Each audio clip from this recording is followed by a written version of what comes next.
The vastness of the universe is unfathomable. There's only one thing that can rival it: human stupidity. So, 2 days ago, I put up a video discussing a hypothetical fight between a rapier and a katana. Little did I know that a week ago, a news article came out about an incident that happened 2 years ago of just that, which is the most irresponsible sword-related accident I've ever seen. And this is after having talked about dudes who spar with sharp blades and various people doing test cutting in the dumbest possible way. At least they inflicted it upon themselves, rather than being coerced by an authority figure. So this is what happened. A teacher at a high school in Albuquerque, New Mexico thought it would be a great idea to bring real swords to a chemistry class to teach a lesson on metal, and that resulted in a permanent disability for one of the students. Should have just played a video of a Metallica concert. So the teacher told the students to make space in the middle of the classroom, and I imagine was like, it's time for... Yes, so let me remind you, these are real swords.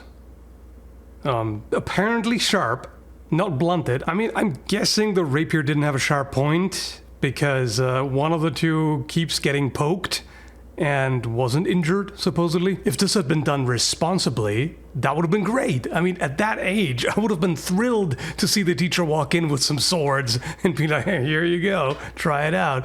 But responsibly, there's the emphasis. It needs to be blunted swords without sharp tips, and they need masks and gloves. Even then it would be questionable to just let untrained teenagers slash and stab at each other. But this is just on a whole different level, and at a time too when there's much more information about this stuff. You know, HEMA is not super niche anymore. It's reasonably well known, and blunt practice swords are pretty easily available, as are various padded buffers, even Nerf swords. There's so many things you could have done instead that would have been perfectly safe. I'm surprised a rapier blade didn't end up in someone's sinuses or eyeball. One of the students ended up being cut in the wrist with a katana, severing nerves and tendons. After surgery and extensive physical therapy, reminder, it's been 2 years, there's no full recovery. There's still a loss of mobility and sensation in that limb. As crazy as all that already is, just wait until you hear how the aftermath was handled. Hey, sorry to bother you. I know you just want to watch the video, but it would really help me out if you could thumb up the video or thumb it down if you didn't like it, and maybe comment and make sure you're subscribed and hit the notification bell. I've been fighting quite the uphill battle against the algorithm. I've been working hard to improve the quality and quantity of my videos and make something that both you and I enjoy. But if there's anything you can think of that I could do better, please let me know. Thank you. And also special thanks to my YouTube members and patrons. You really make a difference. Okay, so after the student had the wrist sliced open and was feeling faint and nauseated from blood loss, guess what the teacher did? Call 911? Nah. Provide first aid? Nah. How about say, I'm in trouble and tell the students to delete the footage that they just recorded? How about that? And try to call the medical office of the school instead of 911. The paramedics were eventually called after half an hour. If that happened in Nova Scotia, it would take another 2 hours for the ambulance to arrive. The reason I find this even more irresponsible than the other crap I've talked about is that this is supposed to be a safe environment. I mean, it is an American school, but usually students only have to worry about getting shot and not stabbed or slashed by a sword. I know, it's dark to joke about tragedies, but that's kind of the point of cynical humor, to deal with the horrible things happening in the world. Sometimes people cope by laughing instead of crying. Anyway, I'm sorry that the student had to go through this. It's terrible. You shouldn't have to suffer permanent damage from somebody else's stupidity. Even if you do something stupid on your own, you don't deserve to suffer from the consequences for years, or even the rest of your life. Apparently the surgeon said that during the surgery they could feel the mark the blade left on the bone. And this is from what I imagine would be a fairly casual hit, as opposed to a committed cut from a trained swordsman. Goes to show just how dangerous unarmored dueling with swords would have been in history. As sad and unfortunate as this incident is, it could have been worse. Somebody could have died. So this is another reminder to not mess around with swords and treat them like toys or any weapons. That includes tools as well. There are plenty of tools that are way more dangerous than a sword, especially power tools, that can cause absolutely horrendous injuries.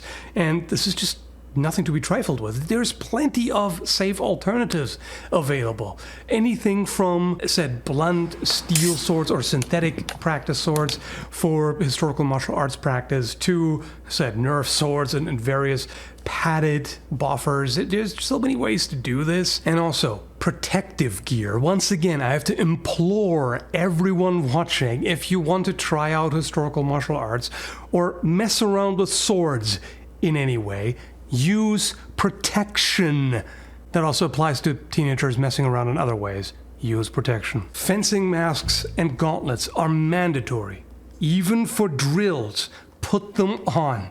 It's all too easy for someone, especially a beginner, to slip up and end up putting the point in someone's face. Also, get proper gloves that are protective enough. Hockey gloves, lacrosse gloves, and any designs that are based on those are fine for lighter single-handed swords, but for heftier blades and swords used with two hands like longswords and katanas, you need something that really keeps your fragile fingers safe. The Spez heavy gloves are a standard option. They're not the most comfortable, but they do protect because the fingers aren't separated. You have this clamshell that spreads the force across the entire surface and doesn't concentrate it on individual fingers.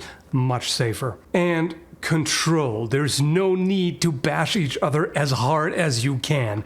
If your practice partner does that, tell them to ease up and be safer. Sometimes people are just not aware of how hard they hit. And if they don't, find a better training partner. And finally, just one more thing to lecture about, don't hit people in the back of the head. Okay, this is where most fencing masks are weak, and that's also a particularly dangerous part to be struck in. You have some brain areas responsible for keeping you alive in the back of your head, so chill out on that. And if you can, please seek professional instruction. There are so many ways you can mess up that you wouldn't even be aware of. So don't take this lightly, all right? Don't be deterred either. Practicing historical martial arts is good, fun exercise, and sword collecting is an enjoyable hobby. Things can go wrong, and safety is important, but that's true for a lot of fun activities. Just about every sport. Traveling, car driving, participating in the economy. Just because it can have certain risks doesn't mean you shouldn't do it. Just don't be stupid about it. Anyway, hope you found this instructive. Thanks for watching, and take care, folks. Stay safe.